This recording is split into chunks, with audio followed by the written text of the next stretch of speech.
ரேஸ்ல கொட்டேஷன் போட்டு ஆர்டிஆர் வண்டிய வாங்கி ஒரு சால்ட்டியா ஓட்டி வரோம் ரேச ஓட்டியதால் வாங்கணும் பல கேச. எங்களுக்கும் ரேச ஓட்ட தெரியுங்க,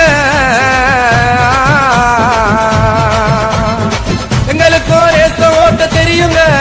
நாங்க ஓட்டினாக்கா சிட்டி ரூட்டு எரியுங்க, பார்க்கும்போது புரியுங்க. பிகர வச்சுன்னு போகும்போது அமைதியாக இருப்போண்டா, ரேஸ்ன்னு வந்துட்டா